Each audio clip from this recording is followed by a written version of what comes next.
Maranam karunam milanam maduram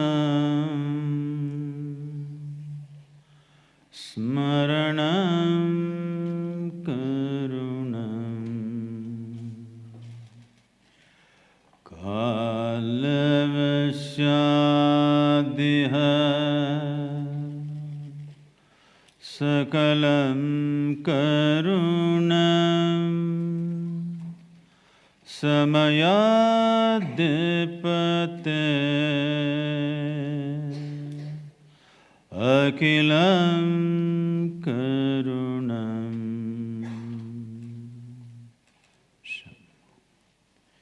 Namaskaram, good evening to everyone. Being. It's challenging. Sadhguru, thank you so much for giving me this opportunity, and thanks to all the volunteers who've worked so hard.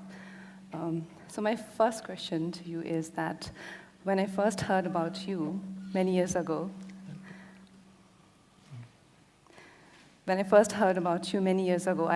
I rolled my eyes and I muttered something about guru types. And until few months ago, when my sister gave me your book, Inner Engineering, which happens to be New York Times bestseller, it changed my perspective. And when I was working on this interaction, I came across few interviews of yours, one of them being with a senior writer from my field, and he was vehemently attacking you. Like he was trying to frame you for being fake, and he himself is accused of plagiarism. So my question is that why does a person connected to spirituality on its path is everyone feels entitled to judge them? And honestly, if it wasn't New York Times bestseller book, I would have not read it. What is it about the West, this West stamp that we can't do without it? I mean, there are so many books, and unless Americans don't approve of it, it just doesn't make sense. Why is that? This is multiple questions. About people's resistance to someone like me. When I say someone like me, someone who's not messed with himself, okay? He didn't cut his hair, he didn't do anything, he's simply the way nature intended him to be. That's all the problem they have with me. They think you have to belong somewhere. You have to be this religion or this party or that party. You got to be something. Today, if you look at the world, now that you mentioned America, and it's also beginning to happen in our country in a big way, in imitation of United States, I would say. See, in United States, talk to anybody, they'll say, I'm a Democrat or I'm a Republican. What this essentially means is, you have no clue what is democracy. If you say, I'm this, and my father also was this, and my grandfather also was a Republican, so this I am. What this means is, you have become a tribe. You've become a tribe, you know? Once you become a tribal war is inevitable. It's going to happen somewhere. Democracy means every time you must see these 5 years or 4 years, whatever the term, how they have functioned, and individually you make a choice whom to vote for. You already committed to vote to a particular party no matter what. This means you become a tribe. You've gone back to feudalistic way of living, but you're talking democratic language. So this has happened in a huge way in United States. So, these jokes keep going around. Someone trying to convert a Republican into a Democrat. So they came and asked, why don't you vote for Democrats? See what kind of president you got. So he said, no, I'm a Democrat, my father… I'm a Republican, my father was a Republican and my grandfather was a Republican, so I am a Republican, that's it. So this guy asked, suppose your grandfather was a jackass and your father was a jackass, what would you be? He said, of course, a Democrat. Okay. So, we are taking things from there all the time, and in India also slowly we are moving in that direction, unfortunately. About New York Times New York Times a lot of things you could say about New York Times, but I think their president is speaking as to what is New York Times, I don't have to say a thing.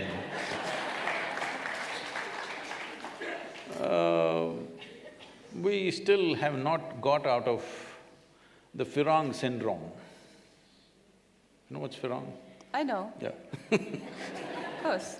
So, we've still not gotten out of that Firang syndrome, it has to come from there. Today, why do you think so many people are talking about yoga? The yoga they're talking about in India is largely a rebound from the American coast. They're not talking about the yoga that is here. This is the source of yoga. And people's understanding of yoga is… Sadhguru, that brings to me a question about our roots ingrained in yoga and spirituality. But where has it got us as a nation, as a country, as a continent? What has it given us? Like, I know what you say about karma bondage, and I will quote you. No, I'll quote you. If somebody… he says about karma, breaking karma bondage, that if somebody breaks your leg, don't go after that person's leg. Fix your leg and go your way. I understand, that sounds fantastic. But if somebody breaks your leg and you go your way, somebody again comes, break your leg, what do you do? And then Why do you others think see… people are so much interested in your legs?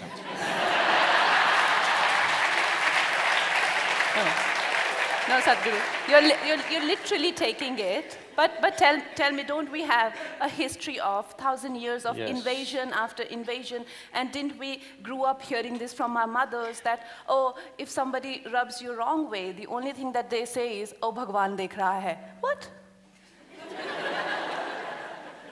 So, Say this, I mean, we as a land, I mean, I don't know much about history, but this much I know that we as a land, we have not, and thanks to our spiritual education, that we have never gone to invade a continent or gone for a conquest like that. But where has it got us? Where has it landed us? So why not imitate West? Okay. You must give me a few minutes. Okay. Because you raised a whole lot of things about history. So what has the spiritual process given us as a land, as a nation, as a culture? You must understand this. Let's understand this very clearly. Here we always focused on individual development. Because without creating great human beings, there is no great nation, there is no great culture, there is no great world. World, nation, society, these are just words. It's just you and me. What kind of people we are, that's the kind of society, that's the kind of nation, that's the kind of world we will live in. So we always focused on individual development. In this, we produce stellar human beings, absolutely fantastic human beings for thousands of years, who created a fantastic culture. And let me remind you, our safety was our geographical features. The Himalayan region, the Himalayan ranges, and the Indian Ocean, which was called as Indus-Sagara at one time. So this he and Hindu, together we made it Hindu. So you must understand, it is a geographical entity. We revered the mountains and the ocean because we knew our safety, our well-being and our cultural flourish and our economic prosperity of the time, everything depended on these two barriers which stopped people from invading and doing things. But then people found ways to cross the mountains and come across and come through the oceans, everything happened. So our problem was just this, we focused on human genius all the time, but we lacked organization. The West always focused on organization, but they did not focus on individual genius. For both there is a price. So now we have come to a place where we cannot ignore individual genius, we have to focus on that. At the same time, we need to learn to organize. That's what we are struggling at right now, that we want to organize. Can I ask? So, Sadhguru, talking about spirituality, and like I questioned that, how practical is it in today's world, whereas like the whole philosophy of spirituality or what… No, spirituality is not a philosophy. I know, it's a technique, it's a practice, which No, I also do. no. It's yoga. No, no. It's yoga, it's the ultimate union. Okay, so I know yoga is the ultimate union, and everything that we do as yoga is supposed to make us inclusive. Inclusive of everything. So let me finish, okay? So it is supposed to make us inclusive of our environment, and then further expanding that our country, our countrymen, and then the planet, and then the cosmos, and that it goes on. But my question is, and I want to present an example. I was in London, and you know what happens to when you are in a beautiful city with great infrastructure, you're with a couple of friends, and your Indian friends, they're always cursing India. You know, oh, this is so great, where we live is a piece of garbage. You know, and on all that, I felt so overwhelmed. I couldn't wait to get to my room, and when I got there, I was crying. I found myself crying, and I was muttering something of the effect that, you know, I mean, what do you expect, and, you know, why don't they have sympathy for their own land and all of that? And then I realized that identifying like that with your country, today I'm crying, tomorrow I might just punch somebody, and everybody will behave in their own way. So this kind of identification with your environment, with your country, with your religion, with your family is the root cause of all atrocities. So isn't that kind of, isn't it dangerous? Now don't tell me be inclusive, but still not be inclusive. Don't try to answer for No. me. I am not buying that answer. How can you be inclusive and yet not be inclusive? If you're inclusive, you're inclusive. Or you don't be inclusive. Well, the city that you're appreciating of its infrastructure and its wealth and well-being, for 2 centuries was largely built on stolen money from this country.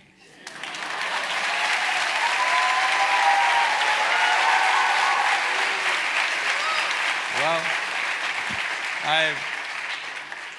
we should not resent our history and develop animosity towards somebody, but at the same time, it's stupid to forget everything and go on as if nothing happened.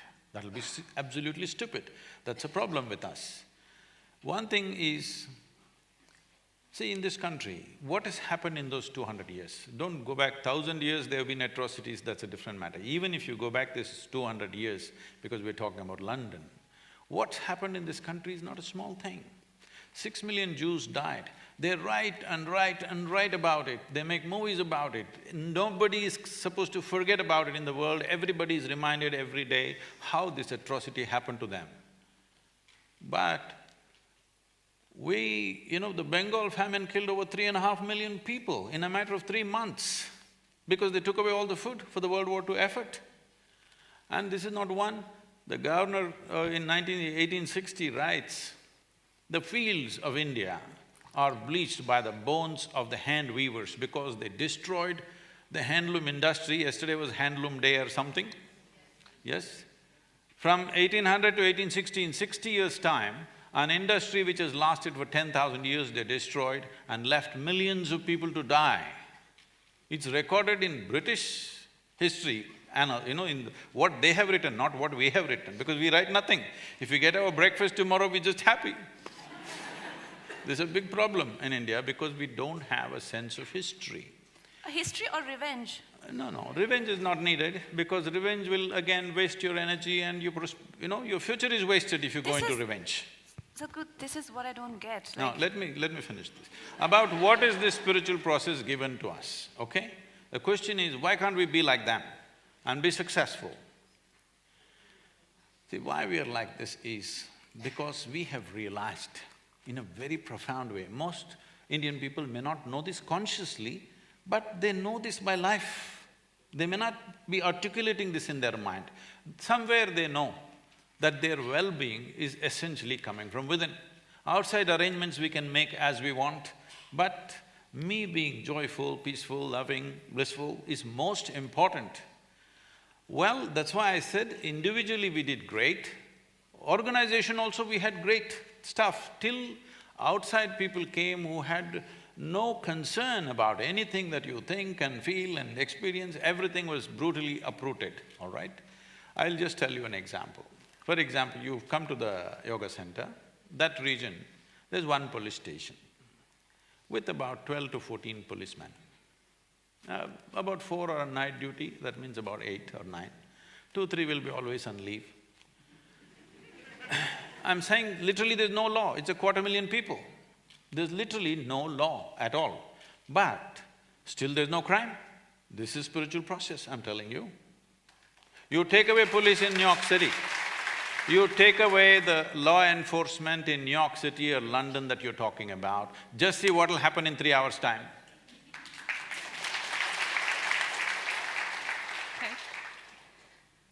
Okay, so Sadhguru, this… We need organization right now. To succeed as a nation, we need organization. Yeah, but the way society has also been handling things is not great. It's not really the best thing. It's not we can't rely on a system like that.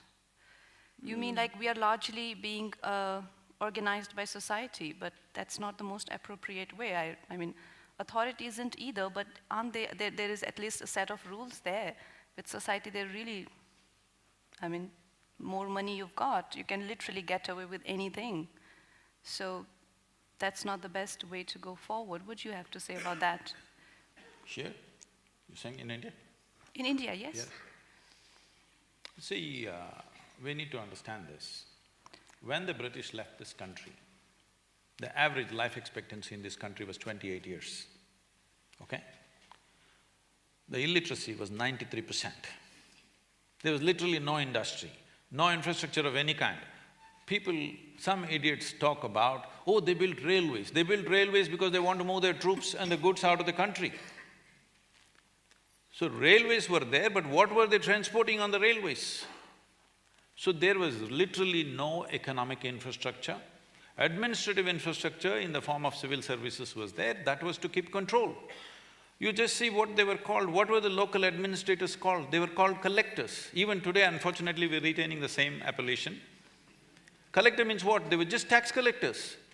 In many provinces, the taxes on the agricultural produce was 100%. Can you beat that? Oh. 100% tax on everything that you grow. So this was a totally, absolutely demoralizing occupation that happened for over 200 years. And we are recovering from that. It's not a small thing. I agree. We've been just beaten down, no education, no nourishment, no economic infrastructure, all industry destroyed, we were just a resource for their industry. When this was done, systematically we've been exploited. Only problem with us was we didn't have an organization to fight them. We had small kingdoms which they played very well and they managed. This is a historical blunder on our side, there's no point cursing them. They did what was best for them, we could not do what was best for us. It's time for us to do what is best for us now. But Sadhguru, tell me, like we have such a diversity in our country, you know, whether there are different languages, traditions, religions and food and all sort of diversity, Definitely food. Which is beautiful, like what you say about difference and discrimination. Differences are beautiful, you know, like how like a man is different than a woman and flowers are different and you know, so on and so forth. So there is difference which is beautiful, but don't you think there should be one spirit? There should be something that could bind us together. I don't see anything because the only common factor between us is definitely the motherland, because you're from south and I'm from north, and if we didn't have the history of slavery to connect us, we would never know what we are talking about. We are very balanced because we are from the sea level. Yeah, his nickname for me is mental. He calls me cuckoo. Yeah, so Sadhguru, don't you think we should have something that can bind us together? Don't you think it's so easy to play us as people, as a nation, and that spirit of, like, I can think of only one thing that can bind us together is probably nationalism, which is the most infamous word in today's time. So what is it? What can bind us together? See, this diversity that you're talking about, as all of us know, there is no other nation which has this complexity of diversity. We have 1,300 spoken languages in this country and 1,000 different ways to cook and 1,000 different ways to dress, and every 50 kilometers you drive, people look different, dress different, speak different, eat different, everything different. So, this is what also helped us to survive. You must understand this. See, just look at this. Wherever the English went, for example, or before that, the Islamic invasions, wherever they went, they made sure the entire population was religiously at least compromised. Just look at North America, South America, Africa, Australia, wherever they went, they were absolutely nearly 100% successful. This is one country they couldn't figure out because they don't know where the head is. So… Because we are an organism with, million heads, nobody knows which head to cut. So don't complain about this because this has also been our survival. After nearly 1,000 years of occupation, we've still retained our culture, maybe little bit of distortions here, there, but we've still retained it simply because nobody knows where the head is, otherwise they would have chopped off the head. So where's the head? Huh? No, that is the whole thing. You tell me, this whole thing now is leading to something else. Right now there's a huge cosmos. In this, we are a tiny little planet, yes? Yeah. Now, the foolish way of looking at life is that there is a head for this cosmos, there is one God sitting up there and ruling this cosmos. This is a childish way of looking at life. But that's not the way we looked at it here. We saw every organism, every life, every atom has its own head and it's running by itself. It is complete by itself, it runs by itself. This is why in this culture, self-realization became most important, because if you realize the nature of this, in a way you have realized the nature of the entire cosmos, because this idea that there is some central point in the cosmos and there is one head sitting up there is a stupid idea. Modern science is proving that to you beyond any doubt, but we have said this for thousands of years because we saw this is a headless cosmos. Headless is not a negative thing. I know the Western saying headless chicken is supposed to be bad. Yes, a chicken should have a head. It should also have two legs. It's important. But this is a headless cosmos, that is why it's so beautiful. So we are just an imitation of the cosmic nature of existence. We are also always headless. But this is why individual genius becomes of paramount importance, because each human being functioning at their peak is important to create a society which is as colorful and as diverse as possible. So what held us together? See, because you must understand this, there was a time when there were over 200 political entities in the form of kingdoms and empires and whatever. Many times people try to, unite them into one occupation, but later on it again broke up. Many times over 200 political establishments. In spite of that, in this nation people felt this is one nation, we call this Bharat, and people from outside, they also thought this is one nation, though there were 200 kings ruling the place. What is it? What do you think made them think this is one nation? Even today, if you go to Syria, Lebanon, you will see thousands of women especially named as Hind. They're named as India. Their understanding is Hind means India, and they have taken the name Hind. Even today, thousands of women have this name that they are Hind. So, because forever we've been known as one nation, for more than 10,000–15,000 years. That's so good. This is because everywhere they went, they saw A nation means was always built on the sameness of language, sameness of religion, sameness of ethnicity. But they found this land, there is no sameness anywhere. If you look from your neighbor to you, you are a different person, absolutely. You cook differently, they cook differently, you speak one language, they speak another language. But they called this one nation because this was the only nation which was a land of seekers, not a land of believers. This is why we have always identified as seekers. We are seekers of truth and liberation. Our highest value is not God. God means head. Our highest value has never been God. Our highest value has always been mukti and moksha because this means liberation and freedom. Freedom has been our highest value.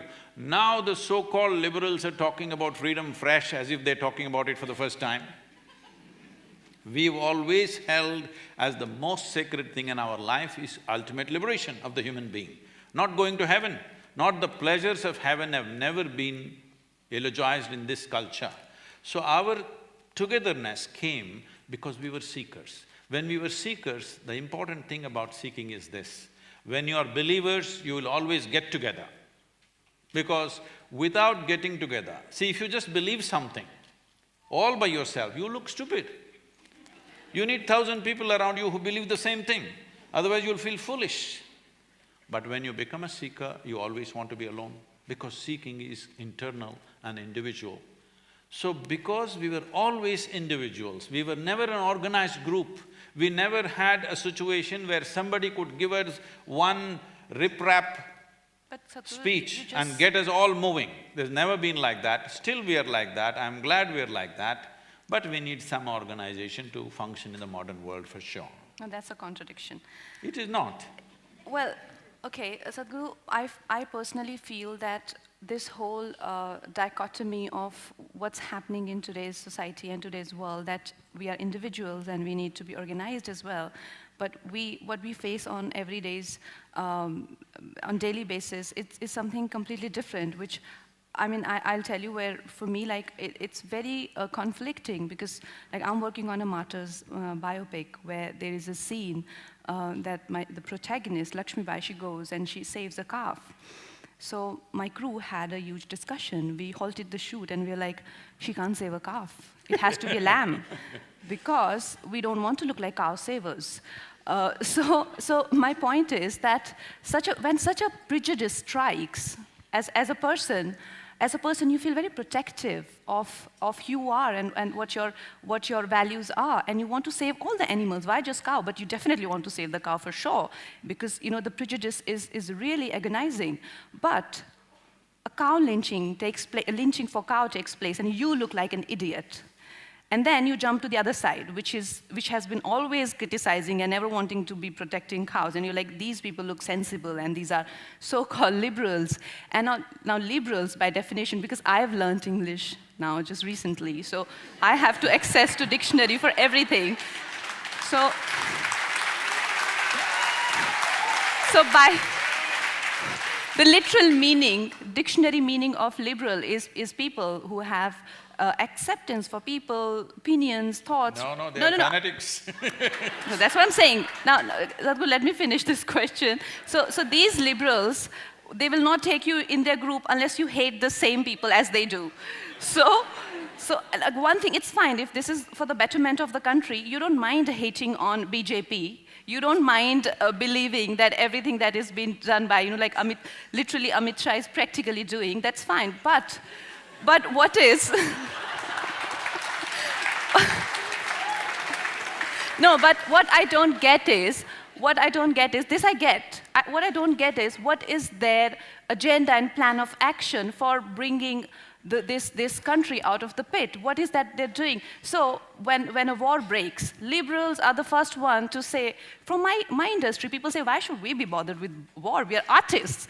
To demotivating an army man who's protecting the borders for you. A rape takes place in Kashmir and they say, Hindustan raped our daughter. To be pointing fingers at each other when the country is so vulnerable.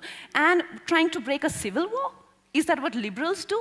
And you're like, wait a minute, the most sensible thing seems like to be a skeptic. But a skeptic is nothing but a space cadet. doesn't know where he's going. So right now, we need a definite direction to go into. We cannot be stuck in the unfortunate loop of to be or not to be, to be or not to be. So what to do? Wow.